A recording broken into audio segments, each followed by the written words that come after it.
Now, Aung San Suu Kyi can be in no doubt about the scale of the challenge facing her when she returns from her European tour. Burma's Rohingya people are amongst the most persecuted on earth. Burned out of their villages, hiding in the jungle, and now turned away from where they might find sanctuary. Recent violence has forced 90,000 from their homes. And as our Asia correspondent John Sparks now reports, many are making the perilous journey from Burma by sea across the Naf estuary to Bangladesh, where they're being turned away to an uncertain fate. At the end of a jetty on the coast of Bangladesh, the sound of misery rises up above the wind and the waves.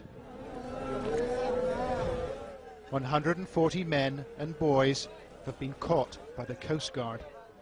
They're Muslims from neighboring Burma, and they're pleading and praying for their lives. "Oh Allah, save us, they cry. But the officers aren't listening.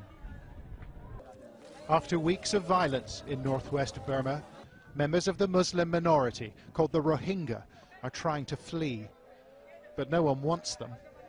An officer takes photos. His colleagues hand out water and a packet of rice. And then they order the group back out to sea.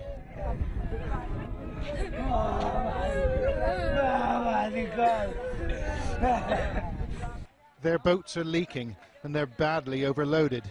But it's not the voyage these men fear most. It's returning to Burma. "They'll kill me," says this man. An officer from the Coast Guard replies, "Allah will save you. Now go back." In Burma's Rakhine state, the fires have been burning for weeks. Homes have been razed and lives taken by hate-filled mobs. Ethnic Buddhists and the minority Muslims blame each other for the violence, but the facts are hard to come by. International NGOs have pulled their staff out, too dangerous, they say, while Burma's government won't let independent observers in. Right now, the situation we're looking at right now on the ground is it's very, very difficult to get an accurate picture of what's actually going on. Information is scarce, but our camera team found people willing to talk. Rohingya refugees who'd made the crossing to Bangladesh, avoiding army patrols and the Coast Guard too. Some are hiding in farmers' shacks, and others have been taken in by sympathetic locals. Our team spoke to one traumatized family not far from the coast. They told us they had suffered greatly in Burma. My sisters, brothers and other relatives were burnt alive. They burnt my own children. We couldn't bear it anymore, so we came to Bangladesh. The Coast Guard turned us back 3 times, and we floated at sea for 4 days and 4 nights. And then we managed to sneak in. 3 of our children were burned to death in Burma. Another 2 died in the boat getting here. Like other Rohingya refugees, members of this family told us that policemen and members of the military in Burma took sides, participating in attacks on Muslims. Muhammad Islam says he saw a Burmese helicopter attack boats packed with refugees. There were 3 boats together when we set off, and another 3 followed us. The 3 boats that lagged behind were attacked by a helicopter and caught fire. He thinks almost 50 people were killed, although Burma has denied the allegation. The helicopter was circling in the sky. We saw something reddish fall on the boats, and instantly they exploded into flames. 300,000 Rohingya already live in Bangladesh, many in this desperately overcrowded refugee camp. And the government here says it won't take any more. The Rohingya are Burma's problem. But some have made it through, like these famished refugees eating rice on the floor of our team's hotel room. Everyone wants to take shelter in Bangladesh, but they can't get in.